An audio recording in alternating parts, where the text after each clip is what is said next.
It's time for a Week 5 Big Ten recap.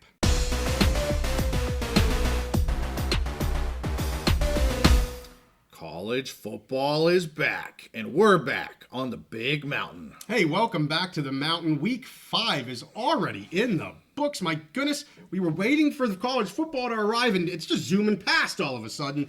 But we want to talk about the Big Ten. We want to talk about the main games that Steve picked, the locks that Steve picked. He went a perfect 4-0 on this, and these are teams Steve has really liked. So let's break it down with some of the Big Ten games in Week 5. Go for it, Steve. Yeah, so just to start off, like you said, 4-0 on the locks this week. This was a weird week with games. There were 4 or 5 games where I really liked the lines, and there was 4 or 5 games where I hated the lines. So I made a pick on them, but I said I'm not going to bet my money on them. Right. So overall, I went 4-5 on the week, but 4-0 on the locks. I hope everyone else made some good money because I know you and I did. I absolutely did. I had a great week. And like you mentioned, I think you mentioned we were 6-0 overall Right. on our locks together between the Big Ten, Mountain West, and Pac games. So. That's right. All right. So starting off, I'm going to go right into the Rutgers game. Rutgers in Washington. It was Friday night. Really solid, good game for a Friday night. Rutgers won 21-18. It covered. The line was 2.5, and I locked it. Rutgers played well. Again, this is what they've done all season: is come out, get a lead early in the game, then they kind of go conservative and just run the ball, run out the clock, that kind of thing. It almost backfired on them because Washington had a chance for a game-tying field goal later, but they missed that 55-yard field goal. Rutgers, again, they did enough. They did what they needed to do to win, and they covered. Manungai, who he was leading the Big Ten in rushing. I'm not sure if he still is, but he had 132 yards plus a touchdown. Kaliakmanis was just fine, just another good, efficient game. I think people, they hear the Greek rifle and they're like, oh, he must be a bomber. He's not. I mean, he's more of a BB gun. The Greek BB gun is what they should call him. And just accurate on those short throws, and he did what he needed to do. I was impressed with Washington. I was down on Washington this year. I almost think I need to revise my forecast a little bit. Will Rogers played a great game, was 300 yards, 2 touchdowns. Jake Coleman, their leading back, had 150 yards rushing. I think Jed Fish is doing a great job with this rebuild, and they were a 55-yard field goal, on the road away from tying the game, maybe going into overtime where maybe they would have won the game. So they've had a better start than I expected. So I would say stock up on Washington.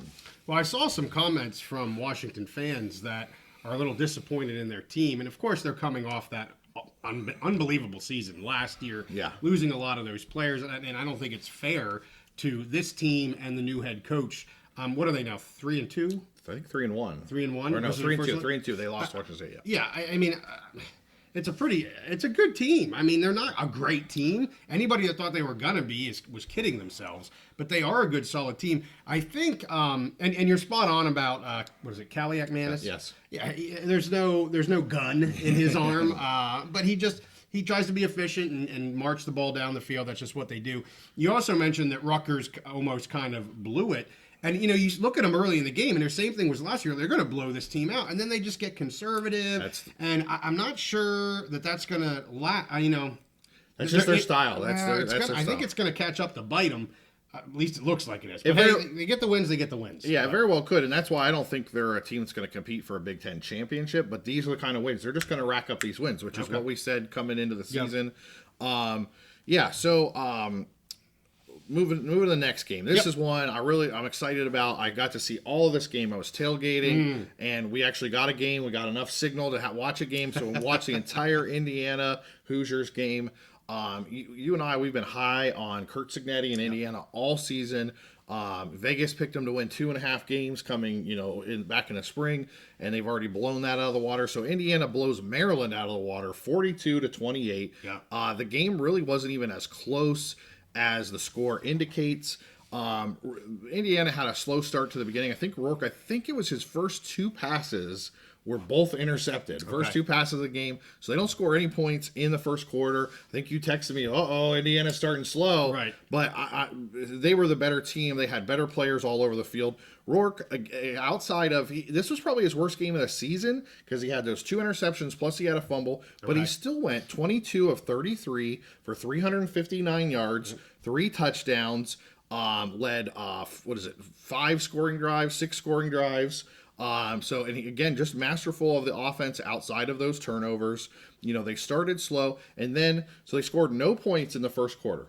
14 points in the second, 14 points in the third, 14 points in the fourth quarter. Just consistent touchdown drive after touchdown drive. And without those couple turnovers at the beginning, this would be a complete blowout. Maryland wasn't bad. Their quarterback wasn't bad. They're just, Indiana is a really good team, way better. Rourke, to me, is one of the best quarterbacks in the country. He maybe doesn't have that high-end talent that some guys have, but he's a very talented guy that has developed really nicely, and he's perfect in this Kurt Cignetti offense. Yeah. And Indiana's got receivers. They brought in a transfer receiver from James Madison. They got a guy that Indiana was supposed to have last year that came back healthy this year. Okay. They've got at least 2 or 3 really good receivers. They're balanced between the run game and their offense. Their defense, Maryland was able to move the ball on them a little bit. That's going to be the difference this year between just being a really good story that wins 8, 9 games or so and competing for a Big Ten championship. They maybe their defense isn't quite there, but I just love watching them. Their offense is just amazing, just a lot of fun to watch. Well, and that's exactly what we said when we picked the game. Okay, they're going to score points, but Indiana's going to score more points. Yes. Yeah, okay, maybe their defense isn't great, but their offense is, and they're just going to outscore Maryland. And like you say, without maybe the turnovers that the offense had, it's an even bigger spread than this. So very comfortable in picking that game, locking that game for you. And they put up 42 big ones. So that offense is absolutely rolling. I wasn't able to watch that game, but like you say, we were texting back and forth. And I was just, ESPN app watching, which is tough. It doesn't tell you the game. And you're like, nah. They'll be all right, and they just rolled. I think you texted. You said, "Oh, Indiana's down. They're starting slow." And I replied to you and said, "They are going to win this game by multiple scores." Yes, you did. I went, "Oh, good. I guess my lock will hit then." So, okay. So the next game, your lock, not well, yes, but we both put money on it because we've been riding this Indiana Hoosier train, and we're going to keep doing it. Yeah. Okay, Nebraska. The next game was Nebraska traveling to Purdue. The line was 10.5. I locked Nebraska to cover that 10.5. Final score was 28-10. Another game that started slow. This is another game I was watching going, okay, Nebraska, are you going to score? Yeah. So, and I didn't mention this in the other one. Both the Indiana at Maryland and this game in Purdue, West Lafayette, Indiana, they had bad weather to start the game. Okay. It was a little leftover of that hurricane.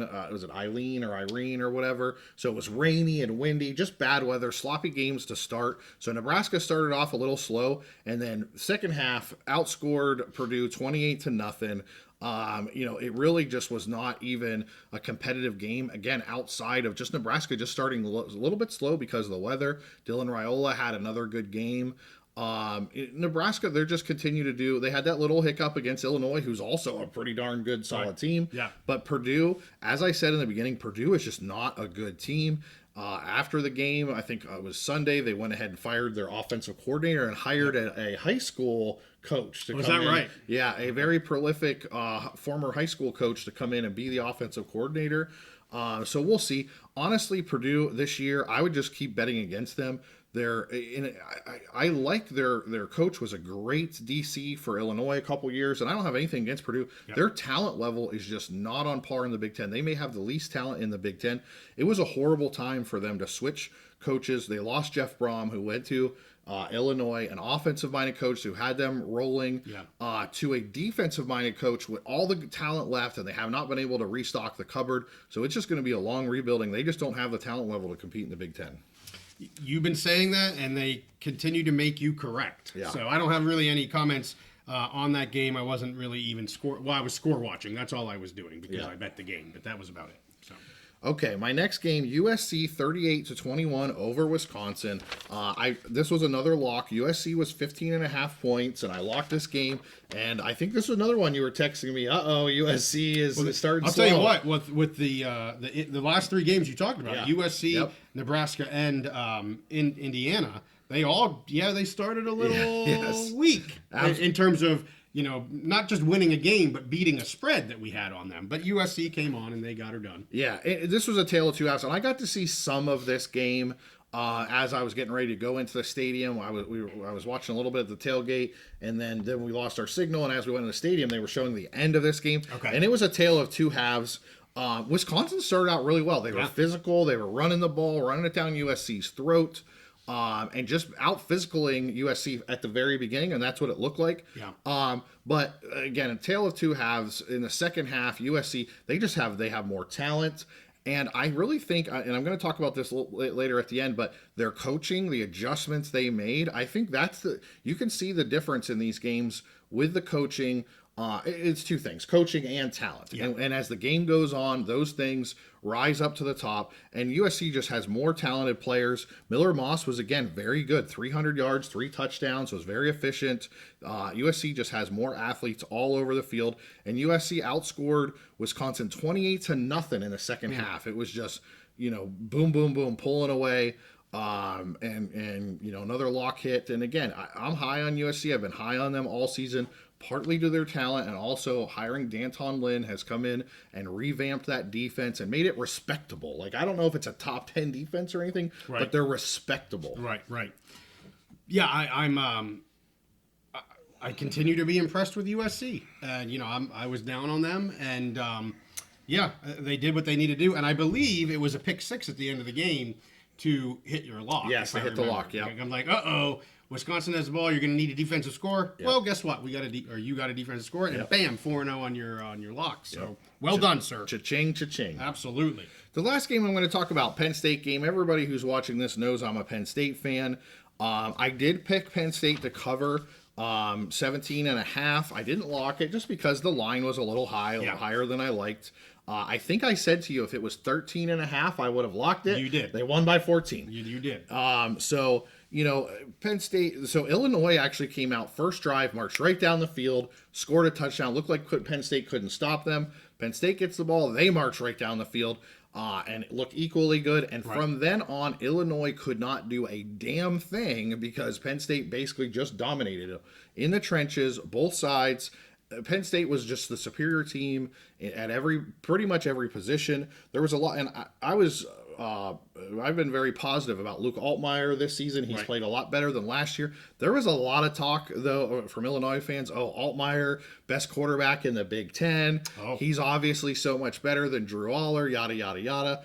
Again, Altmaier greatly improved. I think he's going to continue to win games. I'm rooting for him. Yeah. He had a 37.1 QBR quarterback rating in this game. Wasn't as bad as last year when I think he threw like 5 interceptions. Yeah. But the Penn State defense just made everything uncomfortable for Illinois.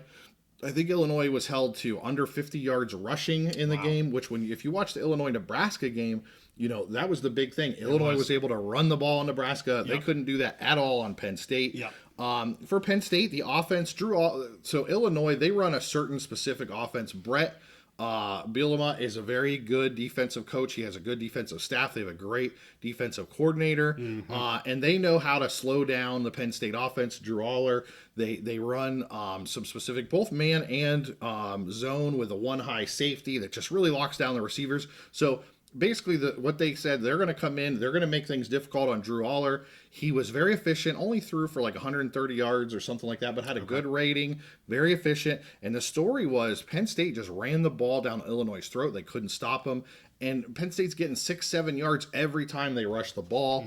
Katron Allen had 100 yards and a touchdown. Nick Singleton had 97 rushing yards and a touchdown, plus 25 receiving yards, and maybe made the play of the game. I sent it to you. I don't know if you got to watch it. I did not get to see it yet. No. He goes out on a pass play. He chips the defensive lineman into hell. Like chipped him. The guy went flying. A 285-pound defensive tackle. Then runs her out, jumps up, grabs the ball, grabs the reception, turns around and trucks a defensive back to get the first down. I mean, it was just beast mode, Saquon Barkley-esque. Both of those players really good. They were the story of the game. So just a good solid. And honestly, and I texted you this: if they played 9 out of 10, or they played 10 games, Penn State would have covered the point spread 9 out of 10. It was just one of those games where Illinois did good. Penn State missed 2 field goals, which would have been the cover. Right. So it is what it is. I feel really good getting a win over the number 19 team. And for Illinois fans, again, still a good, solid season. Penn State is just better than them. Yeah. Well, I appreciate you going over all of this. I did not see any Big Ten games other than your first game, the Washington-Rutgers game. I did watch some of that game because it was on a Friday night, so I got to see some of that. But I didn't really see any of the Big Ten because I was watching my Mountain West the entire time. I understand, So yes. that's what makes us great. You watch the Big Ten, Yep. you can focus on that. You can do your recaps, you can do your picks. I do the Mountain West, and I like to think we both know what we're talking about. And it's great for our viewers. They get, we went 6-0 on our locks this year. I'm locked in on the Big Ten. You're locked in on the Mountain West, and it shows. You've been on at UNLV all year this year, and Boise, and they've been rocking for you. I've been on Nebraska, Indiana, Rutgers, and certain teams this year, and they've been rocking for us. So our viewers are doing good. I want to make one last point. Okay. Coaching again. Yep. This is something we talked about in the offseason. Kirk Cignetti coming in, Danton Lynn coming in to USC, Cignetti to Indiana. Coaching in college can make a huge deal. Those second half adjustments, it's something to keep an eye on going forward. When you're looking for people, you're betting, you're looking at it. Who has the better players, but also who has the better coaching? What adjustments do they make? We've seen these second half teams. I mean, look at USC in the second half. For sure. Look at Indiana, even after starting so bad, throwing an interception the first 2 plays of the game, their first 2 pass plays, and then still blow out a team that has a similar talent level. Right. You really see the effects of coaching this year, and we're really seeing that in the Big Ten. So that's my final thought on the Big Ten this week. Well, I appreciate your final thought. I'm going to ask you a question on your final thought, and it's about your beloved Penn State Nittany Lions. Yeah. How are you feeling about their new OC, with their quarterback? Do you feel like he's using him, I don't want to say correctly, but using him more to his strengths than what we had seen in the past? How are you feeling after the first, 4 games that they've played? 5 games? 4 games. Whatever it is, after the beginning of the season. Yeah, started out 4-0. Honestly, I think it couldn't have gone much better. Very similar, I think, to the 2016 Joe Moorhead year with Trace McSorley, and actually probably better than how that season started. That season, they Penn State lost to Pitt and they lost to Michigan. They started slow and got better and better. Yeah. I think Andy Koldenicki is doing a great job with Drew Aller and with the entire offense. Tyler Warren, you texted me, how does Penn State keep getting stud tight ends? Yes. Well, they get him, they identify him, and they use him. Yeah. So he's doing a great job with Drew Aller, but more importantly, he's using all of those skill position players for what they're good at. We talked about that with Wyoming. We talked about that with Penn State's previous offensive coordinator, trying to fit square pegs into round holes. Right. Well, Andy Koldenicki's like, ooh, you're a round hole, or you're a round peg, you're going in this round hole, and you're going again and again and again. Tyler Warren, he rushed for a touchdown. He's thrown a touchdown this year. He's caught touchdown passes. He's their leading receiver. There you go. And he's using them great. He's using the running backs in the running game and the passing game, and he has Drew Aller comfortable. So I can't ask for anything more. Okay, great. Well, with that, hey, we have our live pick shows Wednesday evening, 8:30 Eastern, 5:30 Pacific. Find out who Steve is going to lock in Week 6. If you're a betting person, hopefully you can make some money. Or if you're just a Big Ten fan, Penn State fan, just come and hear what Steve has to say. He's typically pretty accurate. So with that, hey, make sure you like this, subscribe, and we'll see you next time on the Big Mountain.